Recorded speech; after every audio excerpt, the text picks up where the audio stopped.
Episode की शुरुआत में हम लोग हमारे मेन कैरेक्टर बिमिंग को देखते हैं जो कि पानी के अंदर डूब रहा था और वो डूबते हुए अपने मन में सोचता है कि मेरी लाइफ यहीं पे खत्म होने वाली है, लेकिन मैंने अपनी लाइफ में अपने सबसे जरूरी इंसान को खो दिया है जो कि बिमिंग की मदर थी, जिन्होंने अपनी जान एक कार एक्सीडेंट के दौरान गंवा दी थी। लेकिन तभी उसकी बचपन की दोस्त सोयो उसे पानी से बाहर निकालती है और उससे कहती है कि ये स्विमिंग पूल इतना भी गहरा नहीं है, इसीलिए मरने का नाटक बिल्कुल बंद कर दो। जिसके बाद हम लोग देखते हैं कि बिमिंग हमें अपने बारे में बताता है कि एक कार एक्सीडेंट के दौरान उसने अपनी मदर और अपने दाहिने हाथ और पैर को खो दिया है। हालांकि बहुत से लोग बिमिंग को अपनी सिंपैथी दिखाते हैं, लेकिन बिमिंग को बहुत अच्छे से पता है कि ये लोग अंदर से कैसे हैं और बाहर से कैसा दिखाते हैं, क्योंकि जब बिमिंग छोटा था तब फादर ना होने की वजह से बहुत से लोग उसे बुली किया करते थे। कार एक्सीडेंट के बाद जब उसने अपने रिश्तेदारों को फोन मिलाया तब उन्होंने ये साफ कह दिया कि हम तुम्हारी ज्यादा मदद नहीं कर सकते हैं, तुम अपनी मदर के इंश्योरेंस के पैसों से अपना ख्याल देख लेना। फिर जब बिमिंग गली से गुजर रहा था तब उसके पास बास्केटबॉल आती है और लड़के उसे कहते हैं क्या तुम जरा बास्केटबॉल को इधर फेंक दोगे, लेकिन बिमिंग चाह के भी उस बास्केटबॉल को फेंक नहीं पाता है। और तभी वहां पे बास्केटबॉल टीम का एक कैप्टन आता है जो कि बिमिंग से कहता है कि तुम तो पुराने कैप्टन हो, तो फिर तुम्हें क्या हुआ, तुम तो एक बॉल को भी फेंक नहीं पा रहे हो। और वो खुल्लम खुल्ला बिमिंग के उसके सामने ही बेइज्जती करता है और उससे कहता है कि तुम यहाँ पे क्यों आते हो जब तुम ठीक से चल भी नहीं सकते हो, और तुम्हें अपना ये नाटक बंद कर देना चाहिए कि तुम कभी भी गिव अप नहीं करोगे। लेकिन बिमिंग को उसकी बातें जरा से भी बुरी नहीं लगती हैं, क्योंकि बहुत से लोग हैं जो बिमिंग की पीठ पीछे उसकी बुराई करते हैं लेकिन उसके सामने नहीं करते हैं। इसीलिए उस लड़की की बातें बिमिंग को अच्छा ही महसूस कराती हैं। जिसके बाद जब बिमिंग बारिश में आगे जा रहा था तब सोयू उसके लिए छाता लेके खड़ी थी। बिमिंग रास्ते के बीच में सोयू से कहता है कि तुम्हें मेरी रक्षा करना बंद कर देना चाहिए, मुझे इसे काफी अजीब लगता है। लेकिन सोयू उसकी कमर के ऊपर एक घूसा मारती है और उससे कहती है कि अब मेरी बारी है कि मैं तुम्हारा ख्याल रखूं, इसीलिए चुपचाप आगे चलते रहो। जिसके बाद सोयू अपने मन में सोचती है कि तुम भले ही कमजोर हो, लेकिन जब भी मुझे जरूरत होती थी तुम हमेशा मेरे सामने खड़े रहते थे और मेरी रक्षा करते थे, इसीलिए अब मेरी बारी है कि मैं तुम्हारी रक्षा करूं। जिसके बाद हम लोग देखते हैं कि जब वो दोनों आगे की तरफ जा रहे थे तब बिमिंग अचानक से एक लड़के से टकरा जाता है और वो लड़का बिमिंग से कंपनसेट मांगने लगता है, लेकिन कंपनसेट की जगह पे वो लोग तो उसे चाकू दिखा के डरा रहे थे। जिसके बाद वो बंदा बिमिंग से कहता है कि तुम इतनी अच्छी लड़की के साथ डेट कर रहे हो तो फिर तुम्हें पक्का अमीर होना चाहिए, लेकिन बिमिंग उसे कहता है कि उसके पास एक भी पैसा नहीं है। जिसके बाद वो लोग बिमिंग से कहते हैं कि तो पनिशमेंट के तौर पे जो एटीट्यूड तुमने हमें दिखाया है तो फिर तुम्हें अपने सारे कपड़े उतारने पड़ेंगे। और क्योंकि बिमिंग अच्छे से जानता था कि भले ही सू ताकतवर है लेकिन वो कभी भी चाको के खिलाफ जीत नहीं सकती है, इसीलिए बिमिंग को ना चाहते हुए भी अपने कपड़े उतारने पड़ते हैं। लेकिन जब वो सभी लोग बिमिंग के नकली हाथ और पैर को देखते हैं तब वो सभी लोग बिमिंग का आयरन मैन कह के उसका मजाक उड़ाने लगते हैं। जब वो लोग बिमिंग का बटवा चेक करते हैं तब उसके पास तो पैसे ही नहीं थे। तभी एक बंदा कहता है कि उसका हाथ भी काफी महंगा लगता है। जिसके बाद वो सभी लोग बिमिंग का हाथ उखाड़ लेते हैं, जिससे सोयू को गुस्सा आ जाता है और वो उस बंदे के ऊपर कोहनी मार के कहती है कि जल्दी से उसका हाथ उसे वापस करो। लेकिन तभी दूसरा बंदा बिमिंग के ऊपर उसी हाथ को मार देता है, जिससे बिमिंग के सर से खून बहने लगता है। वो बंदा बिमिंग से कहता है कि अगर मैं तुम्हारी जगह पे होता तो मैं इस तरह से जीने के बजाय मरना ज्यादा पसंद करता।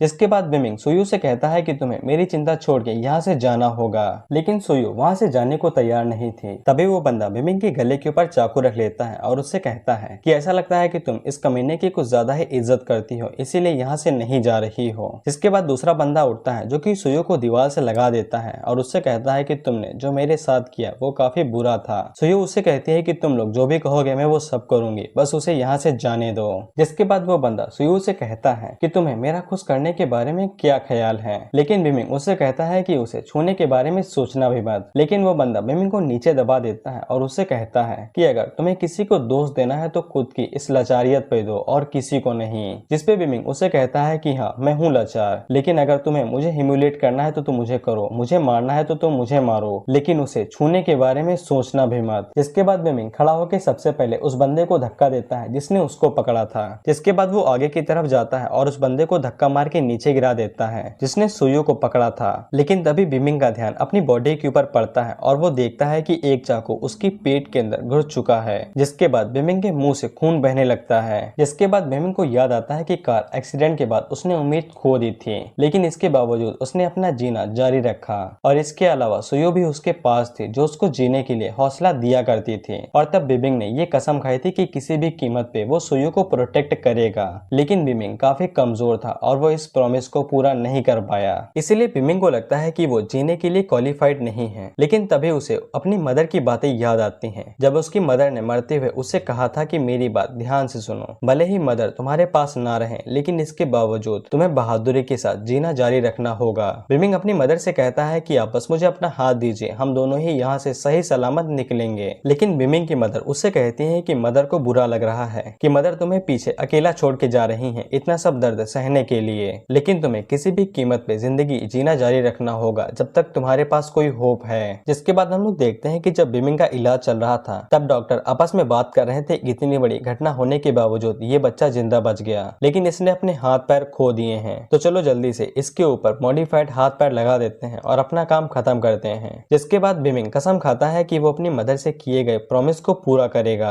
और जब बिमिंग को होश आया तब उसने देखा था कि सुयु उसके पास ही खड़ी थी उसे हौसला देने के लिए। बल्कि बिमिंग के लिए ये वादा पूरा करना काफी मुश्किल था, लेकिन इसके बावजूद वो करता रहा। जिसके बाद बिमिंग मरते हुए पूछता है कि क्या कोई है जो मुझे बता सकता है कि मैं इसे कैसे करूं। जिसके बाद हम लोग देखते हैं कि आसमान में एक लाइट चमकती है जो सीधा आके बिमिंग के ऊपर गिरती है और हमें बताया जाता है कि जिंदगी और मौत की कगार पे एक उम्मीद की किरण आसमान से आके नीचे गिरी।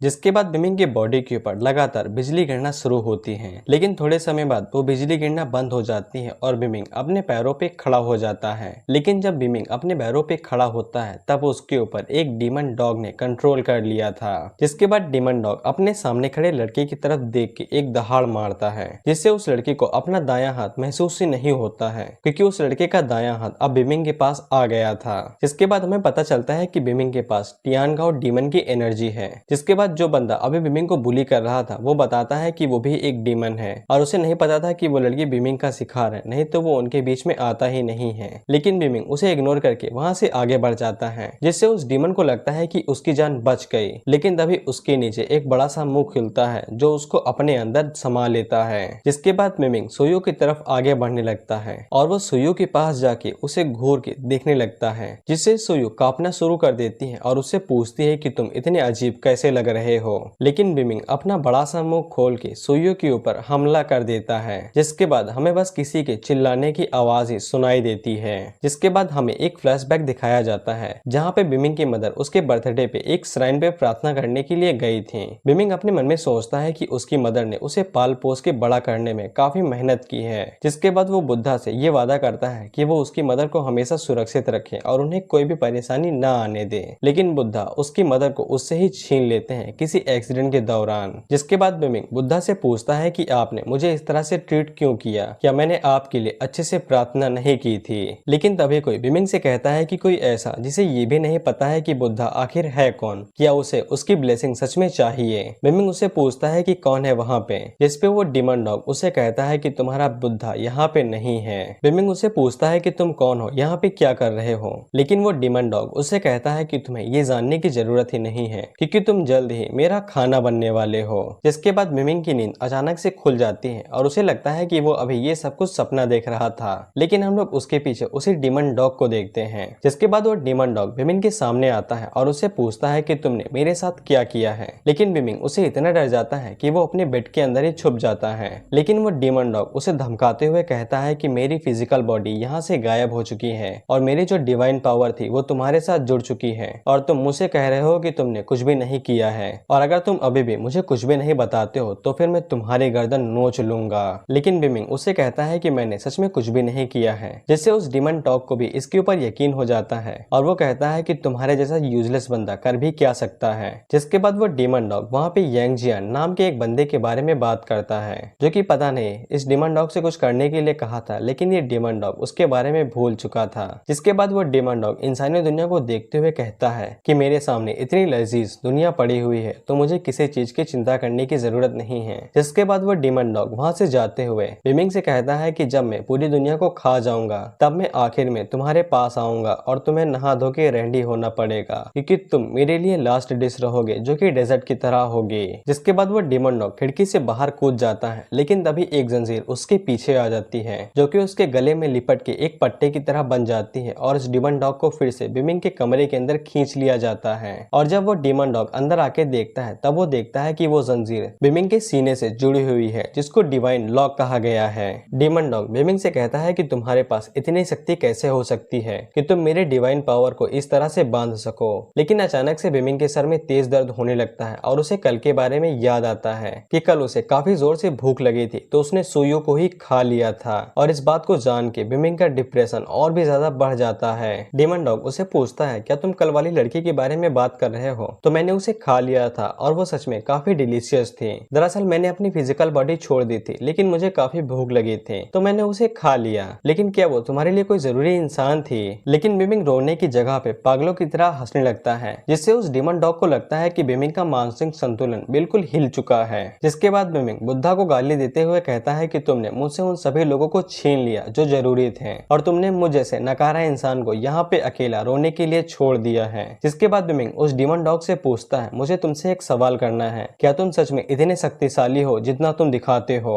डीमन डॉग उसे बताता है कि मैं एक ऐसा डीमन हूँ जो कि हेल के 8वें फ्लोर तक गया है उसके रूलर को निगलने के लिए, और उसने हेवन के सन और मून तक को निगला है। यहाँ तक कि जो भी चीज इसे पसंद नहीं आती है मैं उसे निगल जाता हूँ। और मैं एक ऐसा डीमन हूँ जिससे अंडरवर्ल्ड और ह्यूमन वर्ल्ड दोनों ही डरते हैं, और यहाँ तक कि बुद्धा भी मुझसे डरता है। और इस डीमन का नाम है टियान गाओ, जिसको हम लोग गु कहेंगे। जिस पे बिमिंग उसे कहता है, तो फिर इसका मतलब तुम इस दुनिया की सबसे बुरी चीज हो। गाओ उसे कहता है कि हाँ, मैं तुम्हारी सोच से भी ज्यादा बुरा हूँ। जिसके बाद बिमिंग खिड़की के ऊपर चढ़ जाता है और वो गाओ से कहता है कि ये जो चेन है इसने हम दोनों को आपस में बांध के रखा हुआ है, इसीलिए अगर मैं गया तो फिर तुम भी गए। गाओ से कहता है कि मुझे अपनी हद पार करने पे मजबूर मत करो, नहीं तो मैं तुम्हें सच में खा जाऊंगा। लेकिन बिमिंग उसे कहता है कि अगर ऐसा करना होता तो फिर तुम कब का कर चुके होते। गाओ अपने मन में सोचता है कि अगर इसकी बॉडी मर गई तो मेरी डिवाइन पावर भी यहीं चली जाएगी। जिसके बाद बिमिंग उसे कहता है कि तुम तो कमाल की इवल चीज हो, लेकिन तुम आखिर में मुझ जैसे यूजलेस इंसान के साथ आके फंस गए।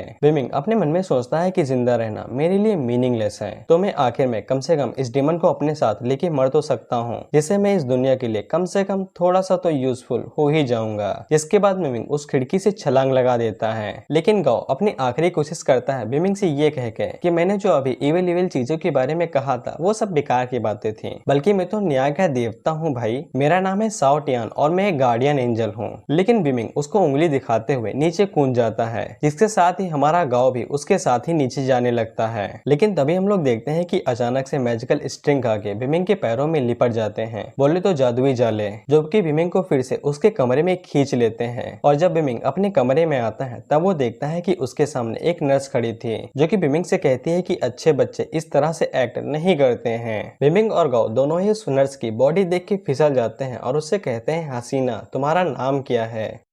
जिसके बाद वो नर्स बिमिंग से कहती है कि तुम काफी डिलीशियस हो, जिससे मेरा मन तुम्हें जिंदा खाने का कर रहा है। जिसके बाद वो नर्स बिमिंग को चाटते हुए कहती है कि मैं तुम्हें तब तक खाऊंगी जब तक कुछ नहीं बचता है। जिसके बाद वो नर्स बिमिंग से कहती है कि मैं तुम्हें दुनिया की बेस्ट ब्लू जॉब दूंगी। जिनको इसका मतलब नहीं पता है तो मेरी बात लिख के रख लो, तुम स्वर्ग जाने वाले हो। गाओ बिमिंग से कहता है कि उसका मतलब असली जस्टिन बीबर से नहीं है। जिसके बाद वो नर्स बिमिंग को अपना असली रूप दिखाती है और उससे कहती है, जरा मुझे अपनी बांसुरी बजाने दो। जिससे बिमिंग डर के पीछे हट जाता है और गाओ उसे कहता है कि जल्दी से सीजर्स का इस्तेमाल करो। जिसके बाद बिमिंग WWE के सीजर्स मूव का इस्तेमाल करता है और उस लड़की को अपनी टांगों में फंसा लेता है, जिससे उस नर्स को मौका मिल जाता है बिमिंग की बांसुरी बजाने का, और वो नर्स बिमिंग की बांसुरी बजाने लगती है और बिमिंग कहता है, या मैं देखूं दासाई। तभी गाओ उसे कहता है कि कैंची का मतलब कि असली कैंची का इस्तेमाल करो और उसके गले में घुसा दो, लेकिन तुम तो सच में बांसुरी बजवाने का मजा ले रहे हो। जिसके बाद बिमिंग उस नर्स के ऊपर लात मार के उसे पीछे करने की कोशिश करता है, लेकिन वो नर्स बिमिंग का पैर पकड़ लेती है और उसे फिर से अपने पास खींच लेती है और उससे कहती है कि चिंता ना करो, मैं इस दुनिया की बेस्ट बांसुरी बजाती हूँ, तुम्हें जरूर मजा आएगा। जिसके बाद वो नर्स बिमिंग के ऊपर ही बैठ जाती है और बिमिंग उसके बट को छूता है और कहता है, वाओ नाइस बट। जिसके बाद गाओ बिमिंग से कहता है, दोस्त मुझे पता है कि तुम्हें अभी तक चरम सुख की प्राप्ति नहीं हुई है, लेकिन ये सिचुएशन इज वेरी डेंजरस। लेकिन जल्द ही बिमिंग के हाथों में उस नर्स की बांसुरी लग जाती है। जिसके बाद बिमिंग कहता है, आए दैया रे, अब तो पक्का यहाँ से निकलना पड़ेगा। जिसके बाद बाद गाँव उस नर्स से कहता है, ओए बांसुरी बजाने वाले, जल्दी से मेरे मास्टर के ऊपर से हट। वो नर्स पीछे घूम के कहती, अच्छा तो ये तुम हो, मुझे तो लगा कि तुम अभी भी जंगल में खेती कर रहे होगे। जिसके बाद वो नर्स गाँव से कहती है, क्या तुम्हें सच में अभी भी लगता है कि तुम उन 3 खतरनाक डीमन में से एक हो जो कि पूरी दुनिया को कांपने पर मजबूर कर सकते हैं? और तुमने जब से यांग जियान नाम के गॉड के सामने अपने घुटने टेके हैं और तुम तब से हेवन के बसे कुत्ते बन गए हो। जिसके बाद गाँव को सच में गुस्सा आ जाता है और वो उस नर्स के ऊपर अटैक करते हुए कहता है कि मैं तुम्हारे बुब्बू काट लूंगा। इसके बाद गाँव उस नर्स के पार निकल जाता है, लेकिन उस नर्स को कुछ भी नहीं होता है और गाँव को पूरा यकीन था कि उसने 90% चांस है कि उसने उस लड़की के ऊपर हिट मारी है।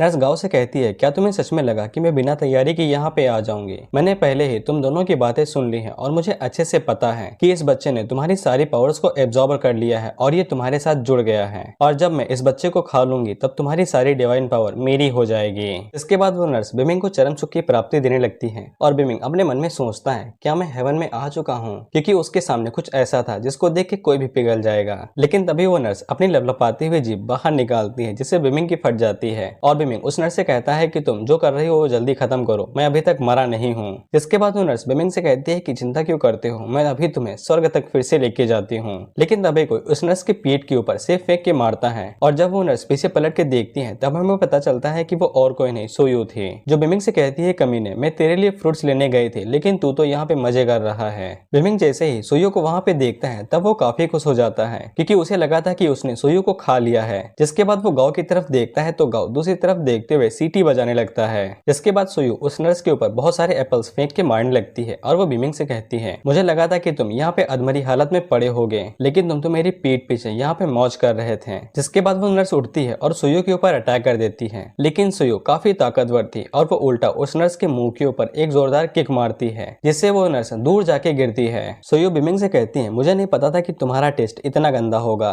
बिमिंग उससे कहता है, मेरी जान मेरी बात को समझो, ये सभी गलत फहमी है। लेकिन तभी हम लोग उसी नर्स को देखते हैं जो कि अपने असली रूप में आ गए थे क्योंकि उसने अपने टेंटिकल्स बाहर निकाल लिए थे और वो सोयू से कहती है कि तुम इस बार लकी नहीं हो क्योंकि तुमने जो किक मुझे मारी है वो सच में काफी दुख रहा है, इसीलिए क्यों ना मैं उस पेन को तुम्हें वापस लौटा दूं। बिमिंग सोयू से कहता है कि जल्दी यहाँ से भाग जाओ, लेकिन वो नर्स अपने स्ट्रिंग वर्ब का इस्तेमाल करती है और सोयू को लटका के तड़पाने लगती है। वो नर्स सोयू को मारती कि उससे पहले ही बिमिंग उसके ऊपर अटैक करने लगता है और उसे कहता है कि उसे जाने दो, लेकिन वो नर्स बिमिंग के सीने के अंदर अपना टेंटिकल घुसा देती है जिससे बिमिंग काफी घायल हो जाता है और वो नर्स उससे कहती है कि चिंता ना करो, मैंने तुम्हें इतना बड़ा घाव नहीं दिया है कि तुम मारे जाओ। जिसके बाद हम लोग देखते हैं कि बिमिंग फिर से डिप्रेशन में जाने लगता है और वो अपने मन के अंदर सोचने लगता है कि वो बेकार है, लाचार है, गुस्सा और ये सभी डिजायर्स उसके जीने की इच्छा में बदलने लगते हैं। गाउ से कहता है, बहुत अच्छे, अब तुम जीना चाहते हो और अगर तुम सच में जीना चाहते हो तो फिर तुम्हारे लिए मेरे पास एक प्रपोजल है। फिर हम लोग देखते हैं कि बिमिंग गाँव के कॉन्शियस वर्ल्ड के अंदर आ गया था, यानी कि मन के अंदर, लेकिन बिमिंग को लगता है कि वो मर गया है और वो अंडरवर्ल्ड के अंदर आ चुका है। लेकिन तभी वहाँ पे गाँव आता है और उससे कहता है कि ये मेरे मन के अंदर की जगह है, इसीलिए तुम्हें यहाँ पे कुछ भी डरने की जरूरत नहीं है। जिसके बाद गाँव बिमिंग से कहता है कि कीड़े भी जीने के लिए लड़ना जानते हैं, लेकिन तुम तो उनसे भी गैर गुजरे हो जो अपनी खुद की जिंदगी के लिए भी नहीं लड़ना चाहता है। लेकिन बिमिंग उससे उल्टा कहता है कि ये तो तुम्हारी किस्मत है कि तुम मुझे से बेकार इंसान के साथ फंस गए हो और तुम जैसा डीमन भला क्या समझेगा कि मैं कैसा फील करता हूँ। गाउ से कहता है कि हाँ, मुझे भी कोई दिलचस्पी नहीं है तुम्हारे पास्ट को जानने में। इसके बाद गाउ बिमिंग से कहता है कि मुझे नहीं पता है कि हम दोनों की पावर्स और हम दोनों एक दूसरे से कैसे जुड़ गए और ना ही मुझे इसके बारे में जानने की कोई भी दिलचस्पी है, लेकिन अगर तुम मरते हो तो फिर मैं भी मारा जाऊंगा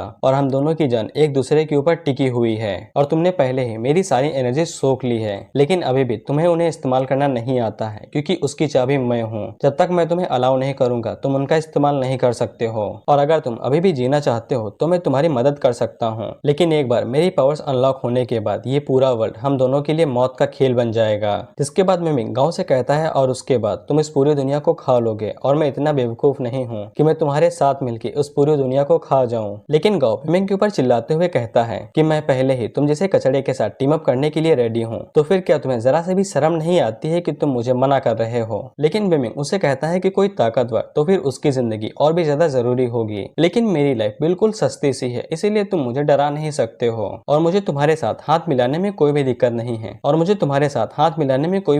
नहीं है, लेकिन सिर्फ एक शर्त पे कि तुम्हें हमेशा मेरी बात सुननी पड़ेगी। और क्योंकि गाँव के पास और कोई भी चॉइस नहीं थी सिवाय मिमिंग की बात मानने की, इसीलिए वो उसकी बात मान जाता है। जिसके बाद गाँव उसे परमिशन दे देता है अपनी पावर्स यूज करने की। फिर हम लोग देखते हैं कि मिमिंग को होश आने लगता है और उस नर्स को भी पता चल जाता है कि बिमिंग के पास उसकी पावर्स आ गई हैं। जिसके बाद बिमिंग खड़ा होकर उसके टेंटिकल को तोड़ देता है और उस नर्स से कहता है कि जब तक मैं यहाँ पे हूँ कोई भी उसे छू नहीं सकता है। जिसके बाद बिमिंग नर्स को पीछे फेंक देता है और सुयु को अपने पास खींच लेता है।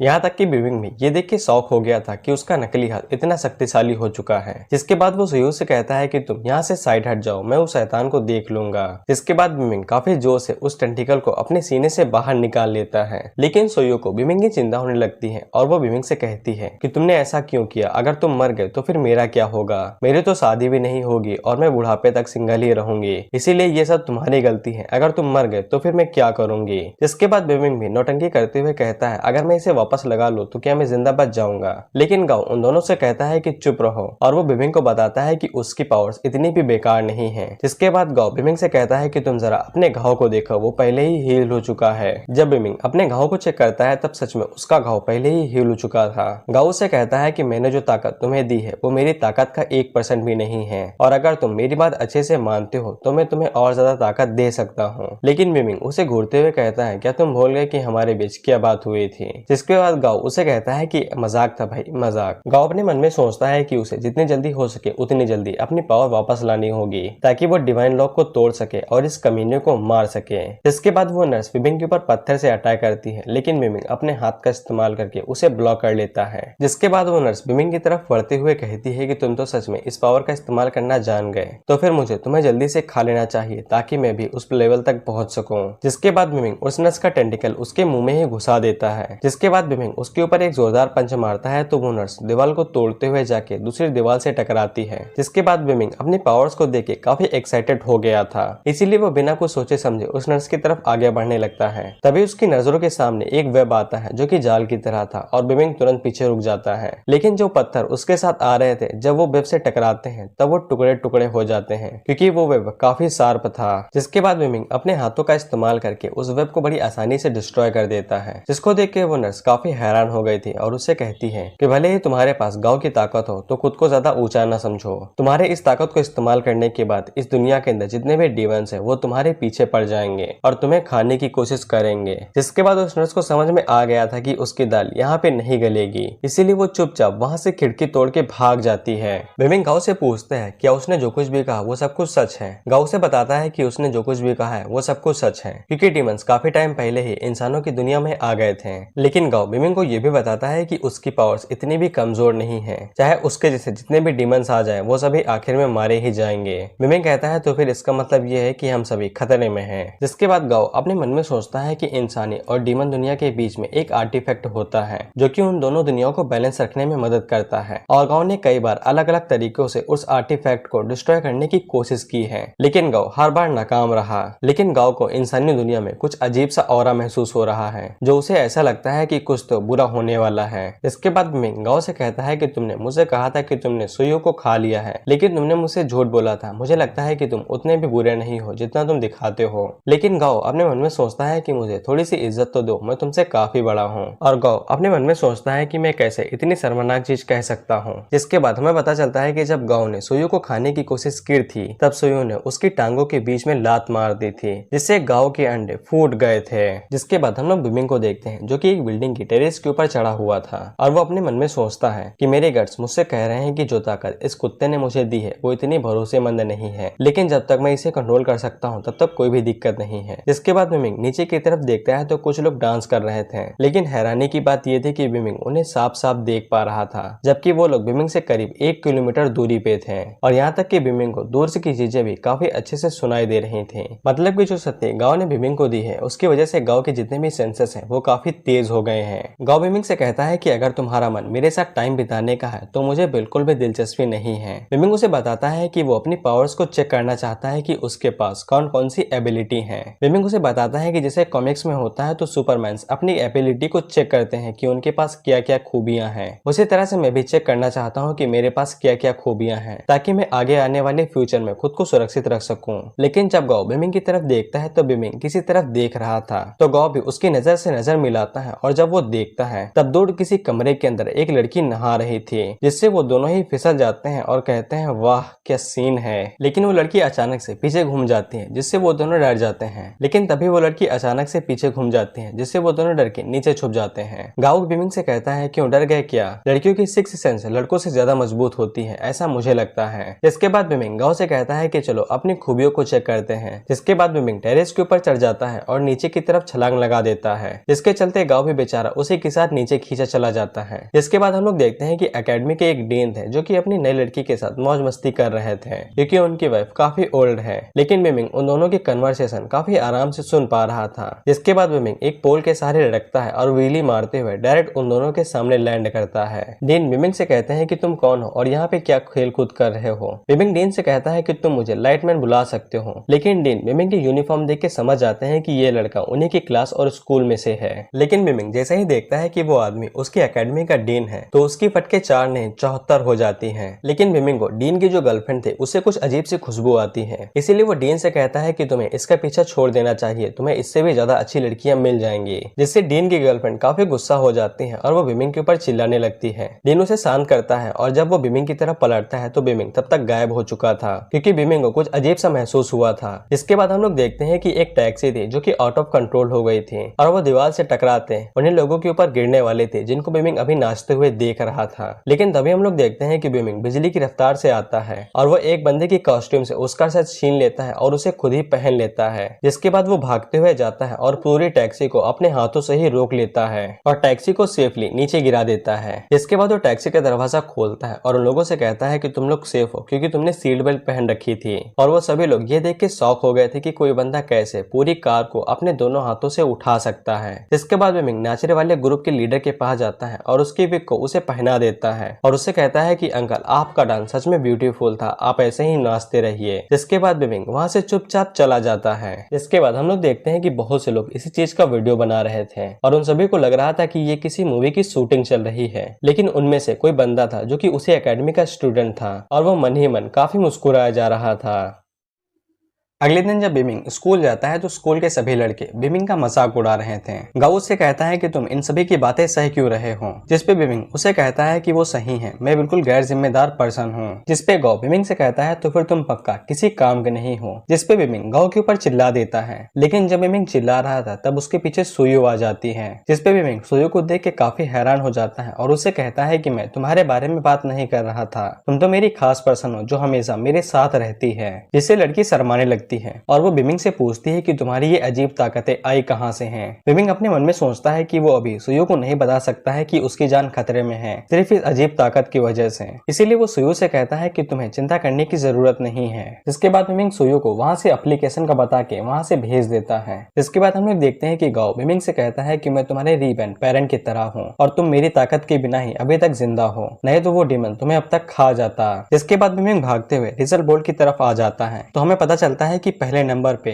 मुजुरु आई थी और 20वें नंबर पे सुयो आई थी। गो बिमिंग से पूछता है कि तुम्हारा नंबर कहाँ पे है। बिमिंग उसे कहता है कि जरा नीचे कोने में देखो मिल जाएगा। जिसपे गाओ बिमिंग के ऊपर हंसने लगता है। बिमिंग उसे कहता है कि इस तरह से ना हंसो, मैं बीमारी की वजह से हॉस्पिटलाइज था, नहीं तो मैं लास्ट बिल्कुल भी नहीं आता। लेकिन तभी बिमिंग के पीछे जो लोग थे वो लोग कहते हैं कि बिमिंग एक्सीडेंट से पहले से भी तुम लास्ट ही आते थे। तभी वहाँ पे कतई गुस्से में डीन आता है जो बिमिंग से कहता है कि तुम मेरे साथ आओ। इसके बाद कुछ लड़के जो कि ये सब कुछ देख रहे थे वो कहते हैं कि बिमिंग तो गया, उसके तो लग गए, क्योंकि डीन एकेडमी के बब्बर शेर की तरह है। एक लड़का कहता है कि मुझे अब बिमिंग के लिए सच में सिंपैथी हो रही है। लेकिन हम लोग देखते हैं कि डीन बिमिंग से कहता है कि कल तुम जिस औरत से मिले थे वो मेरी दूर की बहन है, इसीलिए तुम्हें ऐसा वैसा कुछ भी सोचने की जरूरत नहीं है। डीन बिमिंग को बताता है कि स्कूल के नियम के मुताबिक अगर कोई भी बच्चा लगातार 10 बार लास्ट आता है तो वो चाहे कोई भी हो उसे स्कूल से निकाल दिया जाता है। लेकिन मैंने तुम्हारे हालात को देखते हुए ये डिसाइड किया है कि तुम दोबारा एग्जाम दे सकते हो और मैं तुम्हें बचाऊंगा कि तुम स्कूल से एक्सपेल्ड ना हो। बिमिंग डीन को शुक्रिया अदा करता है और वो अपने मन में सोचता है कि तुम बस अच्छा होने का दिखावा कर रहे हो, बल्कि तुम ही वो पर्सन हो जिसको सबसे ज्यादा चुल मची है मुझे स्कूल से बाहर निकालने के लिए। लेकिन बिमिंग वहां से जाते हुए डीन को उंगली करके जाता है, ये कह के कि टीचर आप अचानक से अपनी बड़ी दूर की बहन के बारे में बात क्यों कर रहे हैं। जिससे वो टीचर कसम खा लेता है कि वो किसी भी हालात में बिमिंग को स्कूल से बाहर निकाल के रहेगा।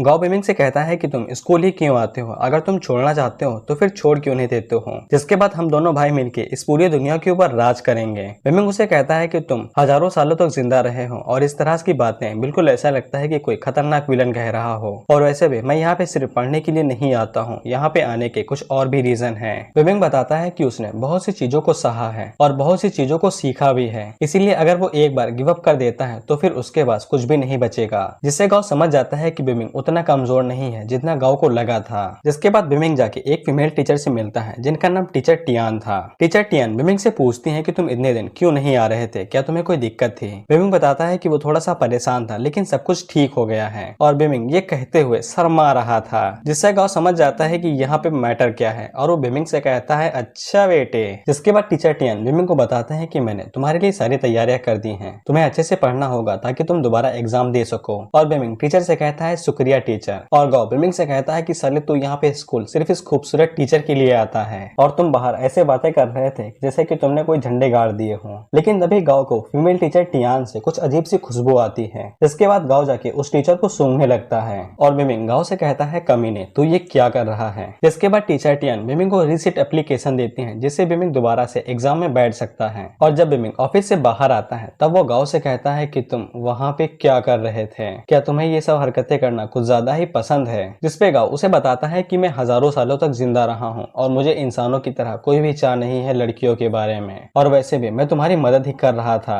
बिमिंग उससे कहता है तो फिर तुम वहाँ पे टीचर को सूंघ क्यों रहे थे, वो भी अपनी गंदी नाक से। गाओ उसे कहता है कि तुम जो कुछ भी समझ रहे हो वो गलत है, और अगर तुम उस टीचर की सच में चिंता करते हो तो फिर तुम्हें सावधान रहना होगा क्योंकि उस टीचर की ब्रेथ काफी अजीब है। बिमिंग उसे पूछता है तो फिर तुम ये कह रहे हो कि टीचर टियान एक मॉन्स्टर है। गाओ उसे बताता है कि नहीं, वो सच में इंसान है लेकिन उसको किसी डीमन ने पॉजेस किया हुआ है। जिसके बाद हम लोग देखते हैं कि बिमिंग एक सपना देख रहा था जिसके अंदर बहुत सारे डीमंस ने उसको घेर रखा था और वो उसके ऊपर हमला करने वाले थे। जिसके बाद बिमिंग अचानक से एक कार को अपनी तरफ आते हुए देखता है। जिसके बाद बिमिंग एक कार को अपनी तरफ आते हुए देखता है जिसको चलाने वाली और कोई नहीं उसकी मदर थी, और वो बिमिंग को बचाने के लिए अपनी कार मोड़ लेती है जिस वजह से उनका एक्सीडेंट हो जाता है। बिमिंग इस सपने को देख के अचानक से उठ जाता है और जब वो खिड़की की तरफ देखता है तब बहुत सारे कौवे एक डाल के ऊपर बैठे थे जो बस बिमिंग को ही घूरे जा रहे थे, और बिमिंग को उन कौवों को देख के एक अजीब सी चिंता सताने लगती है। इसके बाद क्लास के अंदर डीन आता है जो बिमिंग को लिखने के लिए एग्जाम पेपर देता है, और वो बिमिंग से कहता है कि मैं तुम्हारे ऊपर नजर रखूंगा और अगर मैंने देख लिया कि तुमने हल्की सी भी चीटिंग की है तो मैं तुरंत स्कूल से बाहर निकाल दूंगा। लेकिन बिमिंग उस डीन को देख के और भी ज्यादा खुश हो जाता है और कुछ भी नहीं कहता है। जिसके बाद बिमिंग जब एग्जाम लिखना शुरू करता है तब उसके सर में अचानक से दर्द होने लगता है क्योंकि बाहर जितने भी कौवे थे वो सभी काव काव करते हुए हवा में उड़ रहे थे। और दरअसल बिमिंग को अपने एग्जाम की चिंता सिर्फ इसलिए नहीं थी क्योंकि उसे लगा था कि जैसे गांव के पावर्स मिलने के बाद उसके देखने और सूंघने की शक्ति बढ़ गई है और इसी तरह से उसके दिमाग की भी शक्ति बढ़ जाएगी। लेकिन जब बिमिंग अपने दिमाग को इस्तेमाल करता है तब उसको पूरा दिमाग खाली था और उसके एल लग जाते हैं, और क्योंकि बिमिंग को थोड़ा बहुत बेसिक्स आता था इसीलिए उसे कुछ विषय को पास करने में कोई भी दिक्कत नहीं होती है। लेकिन जब बारी हिस्ट्री की आती है तब उसके पसीने छूट जाते हैं। डीन भी बिमिंग को परेशान होते हुए देख लेता है इसीलिए वो अपनी चेयर को लेता है और डायरेक्ट बिमिंग के सामने बैठ जाता है, और ऐसा तभी होता है जब तुम्हारे टीचर के साथ कोई पर्सनल इशू हो। बिमिंग भी देख लेता है कि टीचर उसकी कह के लेने पे तुला हुआ है। जिसके बाद बिमिंग अपने मन में ये सोचता है कि गाओ यहाँ पे क्यों नहीं है। लेकिन तभी अचानक से एक कौवा उड़ते हुए आता है जो कि खिड़की से टकरा के मारा जाता है, और बिमिंग अपने मन में सोचता है कि यहाँ पे चल क्या रहा है, सारी अजीब चीजें एक ही साथ क्यों हो रही हैं। और बिमिंग डीन से कहता है डीन कि आपको कुछ यहाँ पे अजीब नहीं लग रहा है। लेकिन डीन बिमिंग से कहता है कि भले ही चाहे आज भूकंप भी क्यों ना आ जाए, भले ही चाहे ये बिल्डिंग ही क्यों ना ढह जाए, लेकिन तुम यहीं पे एग्जाम करोगे। जिसके बाद हम लोग देखते हैं कि अचानक से पूरी स्कूल की बिल्डिंग ही हिलने लगती है और सायरन से बताया जाता है कि जिम के अंदर जितनी भी चीजें थी वो सभी ढह गई हैं। बिमिंग डीन से कहता है कि हमें बाहर जाके चेक नहीं करना चाहिए, लेकिन डीन बिमिंग से कहता है कि तुम कहीं भी नहीं जाओगे, चुपचाप यहाँ पे अपना एग्जाम लिखो। लेकिन तभी अचानक से बिमिंग को कुछ ठंडा सा महसूस होने लगता है और हम लोग देखते हैं कि उसके आसपास जितनी भी चीजें थी वो सभी ठंडी पड़ने लगती हैं। लेकिन तभी अचानक से बिमिंग को याद आता है कि सुयो भी जिम क्लास के अंदर थी, यानी कि उसकी जान खतरे में है। जिसके बाद बिमिंग अचानक से खड़ा हो जाता है। डीन उससे कहता है क्या तुम यहाँ से जाना चाहते हो, और वो ये देख लेता है कि बिमिंग का पेपर खाली है। जिसके बाद डीन बिमिंग से कहता है कि अगर तुम यहाँ से चले गए तो मैं ये समझूंगा तुमने खाली पेपर दिया है जिससे तुम स्कूल से बाहर भी जा सकते हो, इसीलिए सोच समझ के अपना कदम आगे बढ़ाना। और वो डीन से कहता है कि डीन आपने जो $100 खो दिए थे वो मुझे मिल गए हैं। डीन उसे कहता है जरा दिखाना और कोई भी खेल मत खेलना। लेकिन तभी बिंग अपनी इरेजर को दीवार की तरफ तरफ फेंकता है, जिससे वो टकरा के आके डीन के गर्दन से लगती है और डीन वहीं पे बेहोश हो जाता है। जिसके बाद बिमिंग डीन को चेयर के ऊपर लिटा देता है और बाहर की तरफ चला जाता है, क्योंकि उसे अच्छे से पता है कि ये अर्थक्वेक कोई ऑर्डिनरी अर्थक्वेक नहीं है और कुछ तो गड़बड़ है। लेकिन बिमिंग जैसे ही क्लास के बाहर निकलता है तब उसे अजीब सा ऑरा महसूस होता है जो कि पूरे हॉलवे में फैला हुआ था। और तभी बिमिंग के सामने बहुत सारे मॉन्स्टर आ जाते हैं जो कि बिमिंग के ऊपर हमला करने के लिए आए थे। लेकिन वो मॉन्स्टर बिमिंग के ऊपर हमला करते उससे पहले वहां पे गाओ आ जाता है। बिमिंग गाओ से कहता है कि तुम इतनी देर तक कहाँ पे थे। जिसके बाद जब बिमिंग सामने देखता है तो वो सारे मॉन्स्टर वहां से चले गए थे। लेकिन गाओ बिमिंग से कहता है कि उन्हें छोड़ो, जरा खिड़की से बाहर देखो। और जब बिमिंग खिड़की से बाहर देखता है तब उसके सामने एक बहुत बड़ा डीमन खड़ा था। गाओ उसे बताता है कि वो कोई डीमन नहीं है बल्कि वो एक डेटी है, यानी कि देवता। बिमिंग गाओ से कहता है क्या तुम्हें पूरा यकीन है कि वो एक डेटी है? मुझे उसके अंदर से ईविल ऑरा महसूस हो रहा है। गाओ उसे बताता है डीमंस के अलावा भी इस दुनिया के अंदर डेटी भी एग्जिस्ट करते हैं जो कि डीमन से काफी ज्यादा ताकतवर होते हैं और इन डेटीज को तेंजिन भी कहते हैं। गाओ से बताता है कि ये तेंजिन हेवेंस के नियमों को तोड़ के यहाँ पे जरूर आया होगा और तेंजिन के पास प्योर इवल पावर होती है खुद की रक्षा करने के लिए। गाओ अपने मन में सोचता है कि यहाँ पे कुछ तो गड़बड़ है और इस तेंजिन का ऑरा बिल्कुल टीचर के ऑरा से मैच कर रहा है। लेकिन तभी बिमिंग को याद आता है कि उस तेंजिन की लोकेशन बिल्कुल जिम की लोकेशन से मैच कर रही है। जिसके बाद बिमिंग भागते हुए जिम की तरफ जाने लगता है। लेकिन तभी हम लोग उस तेंजिन को देखते हैं जो कि अपना बड़ा सा मुंह खोलता है और अपने मुंह से कुछ बाहर की तरफ थूकता है। बिमिंग गाओ से पूछता है कि उसने बाहर क्या थूका है, लेकिन गाओ उसे कुछ भी नहीं बताता है और वो अपने मन में सोचता है कि मुझे कुछ अजीब सा महसूस हो रहा है, जैसे कि यहाँ पे बहुत बड़ा कांड होने वाला है। लेकिन ये बिल्डिंग ही पूरी गलत है, ऐसा लगता है कि इस स्कूल के साथ ही कोई गड़बड़ है। जिसके बाद हम लोग जिम को देखते हैं जो कि आधा गिर चुका था और जिम के पास ही कुछ काले सूट में लोग खड़े थे जो कि किसी भी स्टूडेंट को कुछ भी करने नहीं दे रहे थे। और अगर स्टूडेंट किसी को फोन करने की कोशिश कर दे तो वो लोग उनसे उनके फोन छीन लेते हैं। लेकिन तभी हम लोग बिमिंग को देखते हैं जो कि भागते हुए वहां पे आता है और वो जिम की तरफ जाने लगता है। लेकिन वो काले कोट वाले उसे भी रोक लेते हैं और उन्हें भी ये पता चल जाता है कि बिंग डिसेबल्ड है। लेकिन वो लोग बिमिंग को हाथ से पकड़ लेते हैं और उसे भी कुछ करने नहीं देते हैं। स्कूल के जितने भी बाकी स्टूडेंट थे वो सभी लोग कहते हैं कि बिमिंग डिसेबल्ड होने के बावजूद बाकी लोगों को बचाने की कोशिश कर रहा है और हम लोग यहाँ पे खड़े होकर देख रहे हैं। यहाँ तक कि उन काले कोट वालों के पास बचाने के लिए कोई टूल भी नहीं है और उनका कोई भी मकसद नहीं है कि वो लोग बाकी सभी को बचाएंगे। और वो सारे उन लोगों से कहते हैं कि ये जगह गुंडों के लिए नहीं है, यहाँ से दफा हो जाओ। लेकिन वो काले कोट वाले उनसे कहते हैं कि चुप हो जाओ अगर मरना नहीं चाहते हो। जिसके बाद हम लोग बिमिंग को देखते हैं जो कि अपनी पावर्स को रिलीज करने लगा था। लेकिन गाओ बिमिंग को रोकता है और उससे कहता है कि मैं भी एग्री करता हूँ, मुझे भी इन लोगों की चटनी बनानी है, लेकिन क्या तुम्हें पूरा यकीन है कि तुम अपनी पावर्स को इन सभी लोगों के सामने दिखाना चाहते हो? बिमिंग उसे कहता है कि अगर सुयू के साथ कुछ हो जाता है तो स्कूल आने का क्या ही फायदा है।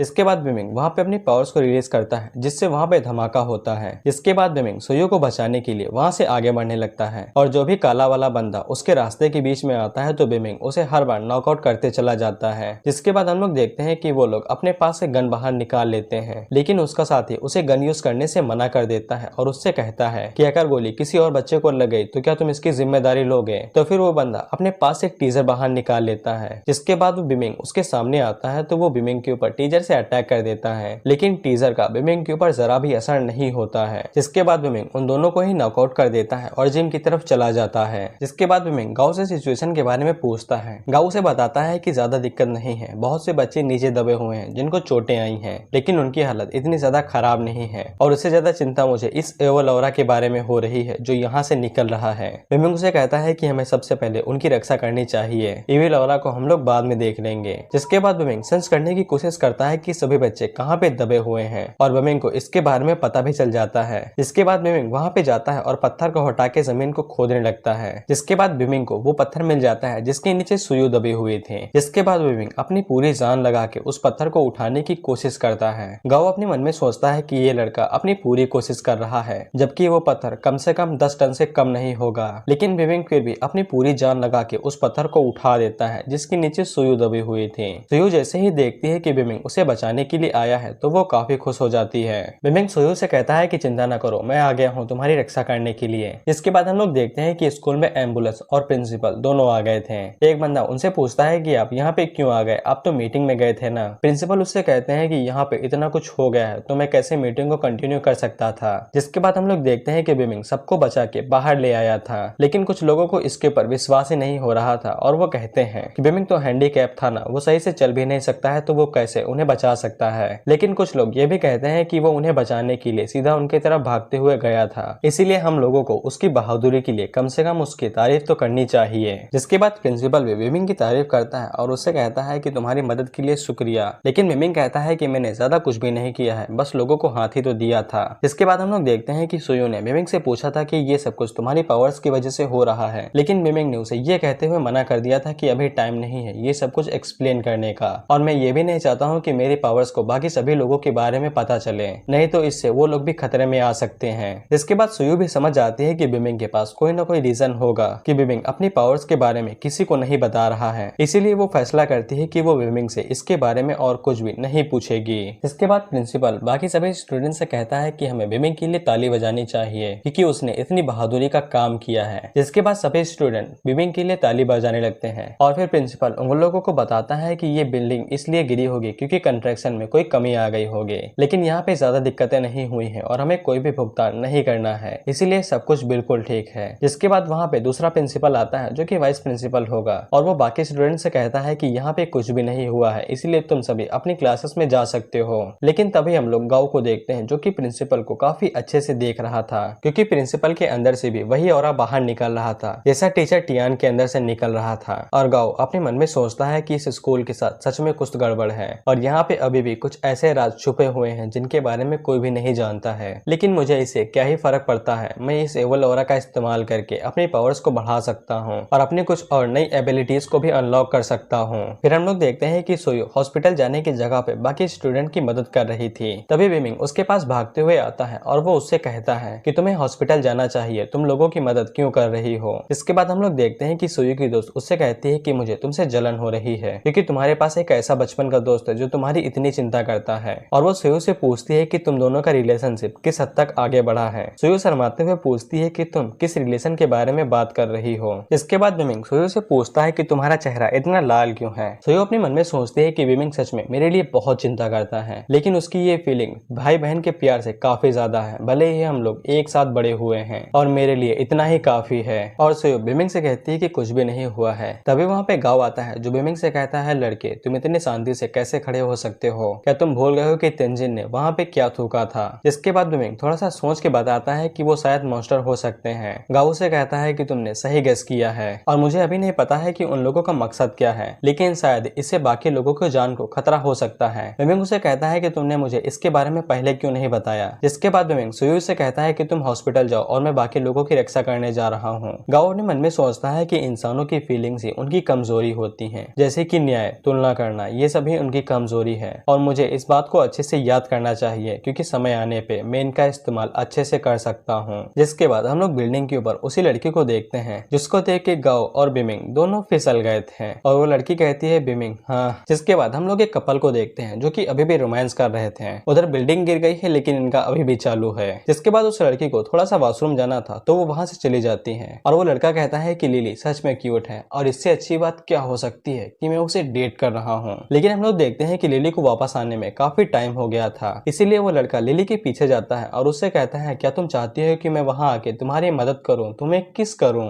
लेकिन हम लोग लिली को देखते हैं जो कि अब एक मॉन्स्टर बन गई थी और वो उस लड़की से कहती है कि हाँ आओ मुझे किस करो ना, मैं तो इसी के लिए इंतजार कर रही थी। लेकिन वो लड़का डर के मारे वहां से भागने लगता है, लेकिन लिली उसे पकड़ लेती है और उससे कहती है क्या तुम देख नहीं सकते हो कि मैं कितना दर्द में हूँ, मेरी मदद करो। फिर हम देखते हैं कि वो लड़का लिली की मदद करने के लिए राजी हो गया था, लेकिन तभी हम लोग देखते हैं कि वहाँ पे वही लड़की आती है। जिसके बाद वो लिली की टेंटिकल के ऊपर अटैक करके उसकी टांगों को डिस्ट्रॉय कर देती है और लिली उसकी तरफ देख के पूछती है कि तुम कौन हो। वो लड़की कहती है कि तुमने किसी और की बॉडी के साथ पहले ही मर्ज कर लिया है और मुझे यहाँ पे आने में सच में देर हो गई है, लेकिन तुम्हारी हिम्मत कैसे हुई मुझसे मेरा नाम पूछने की जबकि तुमने किसी और की बॉडी पे कब्जा किया हुआ है। तुम बस इस आइस और स्नो को याद रखो क्योंकि यही वो आखिरी चीज है जो तुम मरने से पहले याद रखोगे। जिसके बाद हम लोग देखते हैं कि लिली उस लड़की को पहचान लेती है जो कि और कोई नहीं इस पूरी एकेडमी की क्वीन थी जिसका नाम है मुरुजो और इसको हमने पहले भी देखा था जो कि पूरी एकेडमी में टॉप किया था। जिसके बाद लिली उससे कहती है लेकिन तुम जिस तरह से बातें करती हो वो बहुत कड़वी तरीका है। जिसके बाद लिली जू के ऊपर अपने बाकी सभी टेंटिकल से अटैक करती है, लेकिन हम लोग देखते हैं कि जू वहाँ पे विंटर अबायस नाम की एक तलवार को समन करती है। जिसके बाद जू उस तलवार का इस्तेमाल करके उन टेंटिकल्स के ऊपर लगातार वार करती है और उन्हें काट काट के रख देती है। जिसके बाद हम लोग बिमिंग और गाओ को देखते हैं जो कि उसी तरफ आ रहे थे और गाओ रास्ते के बीच में बिमिंग को बताता है कि किसी ने हमसे पहले उनके ऊपर कदम रख दिया है। बिमिंग उसे पूछता है क्या मेरे अलावा भी यहाँ पे ऐसे लोग हैं जिनके पास एक्स्ट्रा ऑर्डिनरी स्किल्स हैं। गाओ अपने मन में सोचता है कि यहाँ पे डीमंस और डेटी आते जाते रहते हैं, तो इसमें कोई भी हैरानी की बात नहीं होगी कि अगर किसी इंसान के पास एक्स्ट्रा ऑर्डिनरी स्किल्स होंगी।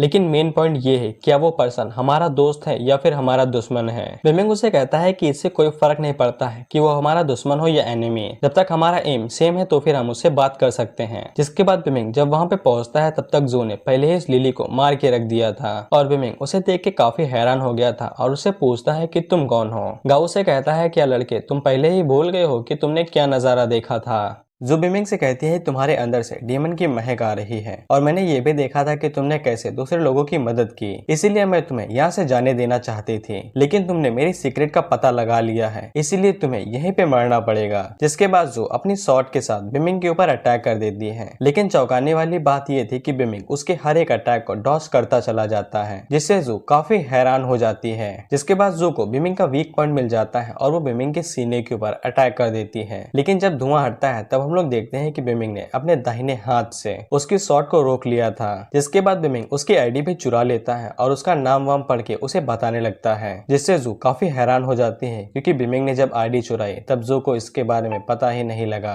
इसीलिए जू जल्दी से बिमिंग से पीछे हट जाती है। जिसके बाद बिमिंग उसे कहता है कि तुम तो मेरी ही क्लास में हो। जिसके बाद बिमिंग को यह भी पता चल जाता है कि जू उसके ऊपर गुस्सा क्यों है और वो गाओ को बताता है कि ये लड़की हमारी एकेडमी की आइस गॉडेस है और इसे गुस्सा आता है कि जब भी हम लोग इसे देखते हैं तो इसकी चेहरे की और खूबसूरती की तारीफ क्यों नहीं की और इसीलिए शायद ये हमारे ऊपर गुस्सा है। लेकिन जू बिमिंग से कहती है कि मैंने पहले तुम्हें कमजोर समझ लिया था, लेकिन अब मैं तुम्हारे ऊपर पूरी ताकत से हमला करूंगी। जिसके बाद जब जू अपनी पावर को रिलीज करती है तब उसकी पावर के अंदर से किंग नू की महक आती है जो कि किसी गॉड की थी जो कि आइस गॉडेस था। बिमिंग गाओ से पूछता है कि अब ये किंग नू कौन है। गाओ से बताता है कि किंग नू बर्फ का इंचार्ज है जो कि एक गॉड है, जिसका मतलब है कि जू सच में एक गॉडेस है। जिसके बाद जू बिमिंग से कहती है कि तुम्हारा खेल यहीं पे खत्म होता है। जिसके बाद जू वहाँ पे आइस बिजार्ड डांस नाम का एक अटैक इस्तेमाल करती है, जिस वजह से बहुत सारे क्रिस्टल्स बिमिंग के ऊपर एक साथ अटैक करते हैं। बिमिंग उसे बचता बजाता भागते हुए गाओ से कहता है कि तुम मेरी मदद क्यों नहीं करते हो।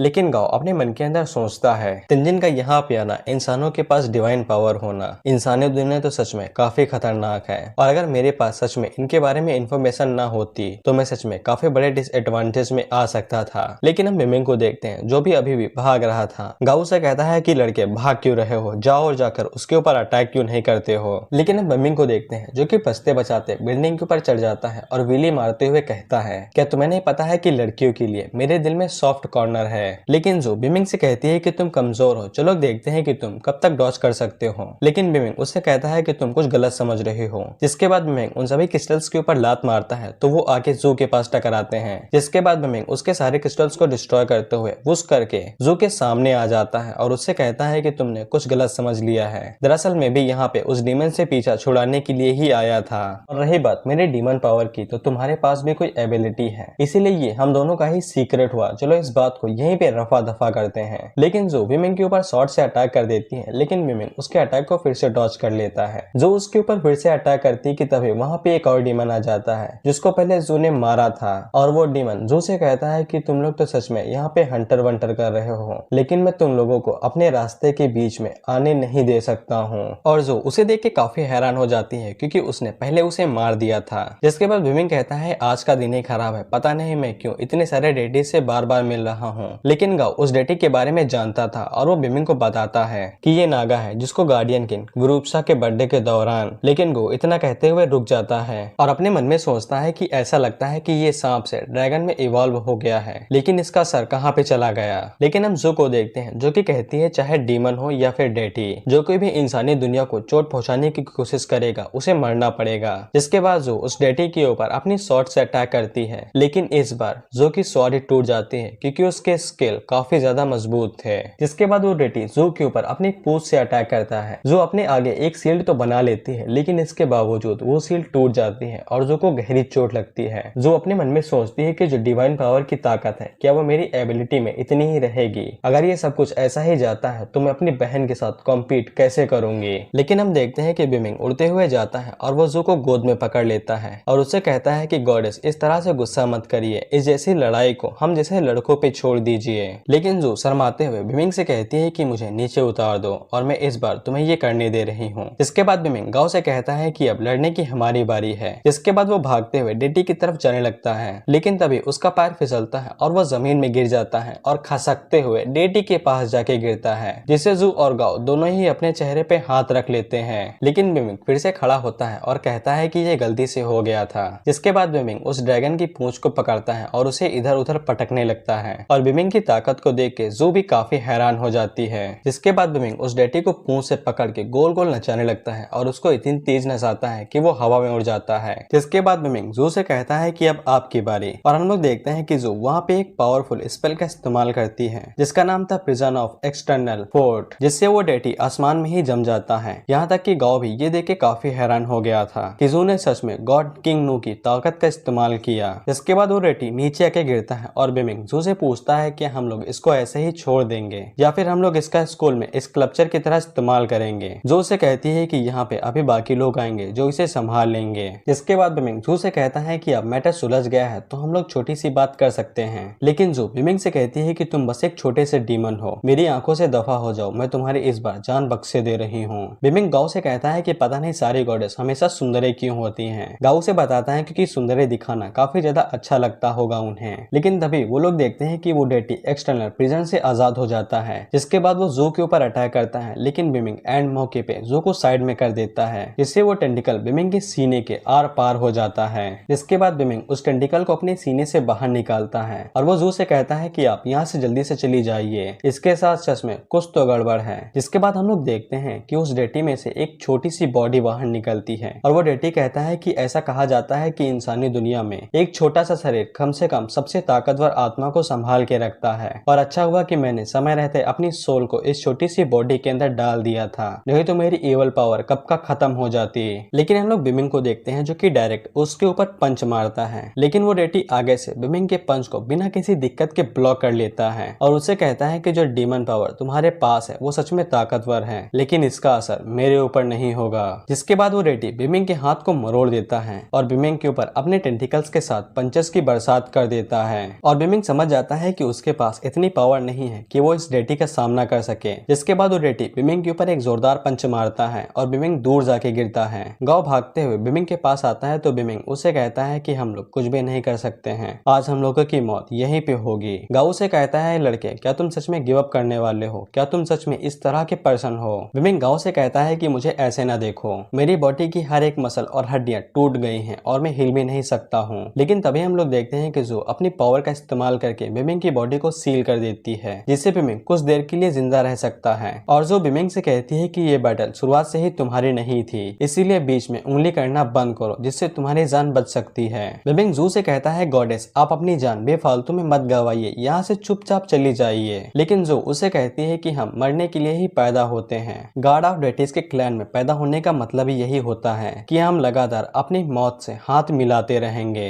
इसीलिए जिंदगी और मौत का हमारे मिशन के खत्म होने तक कोई भी लेना देना नहीं है। लेकिन थोड़ी देर बाद हम लोग देखते हैं कि वो डेटी उन लोगों को बताता है गार्ड्स ऑफ डेटिस के क्लैन में पैदा होने का मतलब ये होता है कि सारे जनरेशन उन्हें सर्व करेंगे और उन्हें गार्ड्स ऑफ डेटी की पावर मिलती रहेंगी। लेकिन आखिरकार तुम सभी असली डेटिस थोड़ी ना हो जो मुझ जैसे असली डेटी को हरा सके। और हम लोग देखते हैं कि उस डेटी ने एक ही झटके में जू को पकड़ लिया था। लेकिन हम लोग देखते हैं कि बिमिंग उससे कहता है कि उसे जाने दो। जिसके बाद वो गाओ से कहता है डॉग जल्दी से कुछ तुम करते क्यों नहीं हो, तुम हमेशा ये कहते रहते हो कि तुम सच में बहुत शक्तिशाली हो, तो फिर तुम कुछ करते क्यों नहीं हो। जिसपे गाओ बिमिंग से कहता है कि मुझे तुम्हारी बॉडी का इस्तेमाल करने दो। बिमिंग उसे कहता है क्या तुम अभी तक यही इंतजार कर रहे थे कि कब तुम्हें मौका मिलेगा और तुम मेरी बॉडी के ऊपर कब्जा करोगे। गाओ से कहता है कि ये तुम्हारी ही खुद की रिक्वेस्ट थी, नहीं तो इसके बाद एक ऐसा सिनेरियो इमेजिन करो कि हम सभी लोग यहीं पे मरने वाले हैं। इसके बाद बिमिंग की नजर जू के ऊपर पड़ती है जिसका गला दबाया जा रहा था और बिमिंग गाओ से कहता है कि हालांकि मुझे तुम्हारे ऊपर बिल्कुल भी भरोसा नहीं है, लेकिन इसके बावजूद मैं तुम्हारे ऊपर विश्वास करने का फैसला करता हूँ और तुम मेरी बॉडी ले सकते हो। लेकिन गाओ अपने मन में सोचता है कि मैंने इस पल का काफी देर तक इंतजार किया है और अब मैं आखिरकार इसमें सक्सेसफुल हो गया। इसके बाद हम लोग देखते हैं कि वहाँ पे एक तगड़ा तगड़ा धमाका होता है और उस डेटी को भी बिमिंग की ताकत बढ़ते हुए महसूस हो जाती है। जिसके बाद हम लोग बिमिंग को देखते हैं जिसकी बॉडी बिल्कुल अब गांव की तरह हो गई थी, यानी कि उसके ऊपर जो कपड़े थे वो गांव के कलर के साथ मैच कर रहे थे और उसके कान भी अब बिल्कुल डॉग की तरह हो गए थे। और गांव कहता है कि काफी टाइम बाद बॉडी मिलने का मजा आ रहा है। इसके बाद गांव कहता है कि वो सच में काफी नादान था और क्या उसे सच में लगता है कि मैं इस सांप को नहीं हरा सकता हूँ। जिसके बाद वो डेटी गांव से कहता है कि तुम बहुत आवाज कर रहे हो, जितने भी इंसान है उन सभी को मरना पड़ेगा। जिसके बाद वो डेटी गांव के ऊपर अटैक कर देता है, लेकिन गांव उस डेटी की हर एक अटैक को बस अपनी एक उंगली से ही रोक लेता है और उससे कहता है कि जरा अपनी आंखें फाड़ के देखो कि मैं कौन हूँ।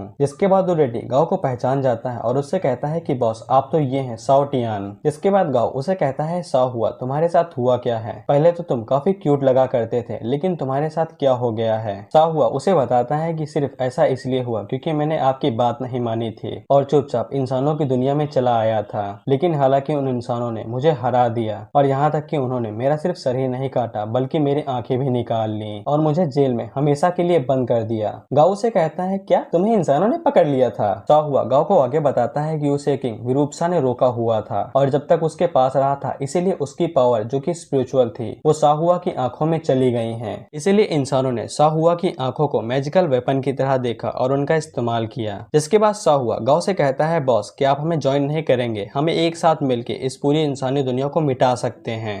लेकिन गांव उसके ऊपर हंसने लगता है, वो भी ये कहते हुए रिवेंज, वो भी इन कीड़े जैसे कमजोर इंसानों के ऊपर, क्या तुम सच में ये कहते हुए यहाँ तक आए हो। साओ से कहता है तो फिर क्या इसका मतलब ये है कि तुम मुझे ज्वाइन नहीं करोगे। जिसपे गांव उसे कहता है कि इस दुनिया को पलटने के लिए मैं ही काफी हूँ, मुझे तुम्हारी जरूरत नहीं है। साओ हुआ उसे कहता है कि अगर तुम्हें मेरे साथ नहीं आना है तो कोई दिक्कत नहीं है, लेकिन मेरे रास्ते के बीच में बिल्कुल भी मत आना। गांव उसे कहता है कि तुम्हारा सर कट चुका है, इसका मतलब ये है कि तुम्हारी एबिलिटी भी जा चुकी है, तो क्या तुम्हें सच में लगता है कि तुम मेरे ऊपर अटैक करोगे। हालांकि हम दोनों पुराने साथी हैं, इसीलिए तुम्हें जाने देने में मुझे कोई भी दिक्कत नहीं है, लेकिन ऐसा लगता है कि अब ये सब कुछ अजरूरी हो गया है। हालांकि इस बॉडी को अब मैं उस लड़के को तो वापस नहीं करूंगा, लेकिन मैंने उससे वादा किया था, इसीलिए अब मुझे तुम्हें अपना खाना बनाना पड़ेगा। इसके बाद गाओ उसके ऊपर अपने डीमन हेड से अटैक करता है, लेकिन साओ उसे आराम से डॉज कर लेता है और उसे कहता है कि मैं तुम्हें इज्जत से बॉस कहता हूँ, इसका मतलब ये नहीं है कि तुम ताकतवर हो। जिसके बाद साओ गाओ के ऊपर अपने टेंटिकल से अटैक करता है, लेकिन गाओ भी कुछ कम नहीं था, इसीलिए वो वहां पे घोस्ट मैसेंजर्स को समन कर लेता है, जिसको देख के साओ भी काफी हैरान हो जाता है और वो गाओ से पूछता है क्या सच में तुमने घोस्ट मैसेंजर को डिवोवर कर लिया है। गाओ कहता है घोस्ट मैसेंजर को खाना ये तो मेरे बाएं हाथ का खेल था, यहाँ तक कि मैं तो हेल के 8वें लेवल तक गया हूँ उसके रूलर को खाने के लिए,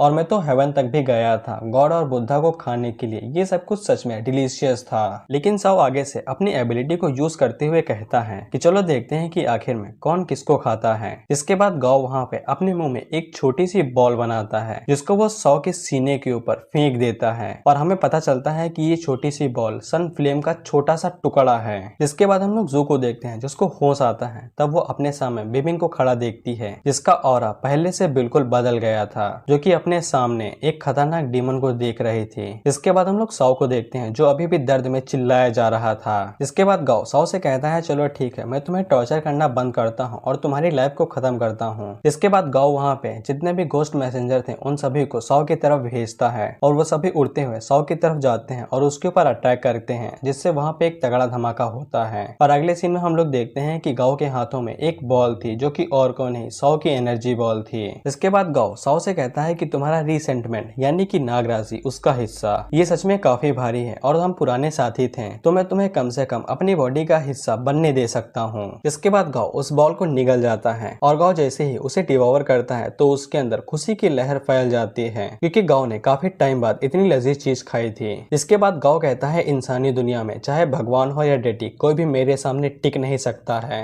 जिसके बाद गाओ पीछे मुड़ के जू की तरफ देखता है और उसके पास जाके कहता है कि पास से देखने पे तुम इतनी भी बुरी नहीं लगती हो और तुम्हें खाना सच में बेकार होगा, तो क्यों ना तुम मेरी बन जाओ, बी माई वुमन। गाओ उसे ये कहता है, जिससे जिससे तुम जिंदा रह सकती हो। लेकिन जो उसके ऊपर अटैक कर देती है, लेकिन गाओ उसके अटैक को बड़े आराम से डॉज कर लेता है और उससे कहता है कि लड़कियां काफी अजीब क्रिएचर होती हैं, तुम्हारे दिल की धड़कन मैं बड़े आराम से सुन सकता हूँ, तुम भले ही ना कहो लेकिन तुम्हारी बॉडी चीख चीख के हाँ कह रही है। लेकिन जो उसके ऊपर अटैक करती है कि अपना मुंह बंद रखो, लेकिन गाओ उसे कहता है कि मिस ब्यूटी आपने गलत समझ लिया है, मैं आपसे पूछ नहीं रहा हूँ, ये एक ऑर्डर है। जिसके बाद गाओ फुल स्पीड से उड़ते हुए जाता है और वो जू को कमर से पकड़ लेता है और डायरेक्ट उसे किस कर लेता है।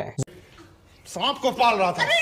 जू को पता चलता है कि गाओ उसकी पावर्स को चूस रहा है, जिससे जू धीरे धीरे और भी ज्यादा कमजोर होती जा रही है। और गाइस, क्या तुम्हें नहीं लगता है कि बिमिंग के साथ ना इंसाफी हो रही है? मैंने तो सोचा था कि बिमिंग मौज करेगा, लेकिन और कोई कर रहा है। खैर, इसके बाद हम लोग बिमिंग को देखते हैं, जिसको जंजीरों से जकड़ा हुआ था, और उसको हम लोग देखते हैं कि वो गाओ के कॉन्शियस वर्ल्ड के अंदर था, यानी कि मन के अंदर। और गाइस, मैं तुम लोगों को बता दूंगी कि बिमिंग के पास भी उसकी कुछ पावर्स हैं, ऐसे ना थोड़ी वो गाओ को कंट्रोल कर रहा है। इसके बाद बिमिंग गाओ से कहता है, क्या तुम्हें सच में लगता है कि तुम मेरी बॉडी को हमेशा के लिए कैप्चर करके रख सकते हो? मैं तुम्हें इसके लिए कभी भी माफ नहीं करूंगा। इसके बाद हम लोग देखते हैं कि बिमिंग वहाँ पे अपनी पावर का इस्तेमाल करके चेन्स को तोड़ने की कोशिश करता है, लेकिन गाओ वहाँ पे आता है और वो बिमिंग से कहता है कि कोशिश करना बंद करो, तुम कभी भी इन चेन को नहीं तोड़ सकते हो। इसके बाद गाओ बिमिंग से कहता है कि चिंता न करो, मैं तुम्हारी जिंदगी को तुमसे नहीं लूंगा और पहले की तरह तुम्हें सुसाइड भी करने नहीं दूंगा। मुझे अपनी बॉडी बड़े प्यार से दे दो, जिसके साथ हम दोनों एक साथ ताकतवर पावर को रिलीज करेंगे। गाइस, ये तो सच में बहुत कमीना है। बिमिंग से मीठी गोली लेके उसको चूरन दे रहा है। बिमिंग गाओ से कहता है कि प्लान बनाना बंद करो और मेरी बॉडी मुझे फिर से वापस करो। यहाँ तक कि मैंने तुम्हारे ऊपर विश्वास किया और तुम्हें अपनी बॉडी दे दी। गाओ से कहता है कि उस टाइम पे तुम्हें मुझे बॉडी देनी ही पड़ती और वही सबसे अच्छी चॉइस थी मुझे और तुम्हारे दोनों के लिए। और वैसे भी मैंने अपना वादा पूरा किया, तुम्हारे अपोनेंट को मैंने हरा दिया है। इसी के साथ ही ये एपिसोड यहीं पे खत्म होता है। तो अब हम लोग अगले एपिसोड में देखेंगे कि बिमिंग की बॉडी उसको वापस मिलेगी या नहीं, और गाओ किस हद तक कमीनापन अपना दिखा सकता है। और गाइस, सच में इस वीडियो को बनाने के लिए मेरे पसीने छूट गए हैं।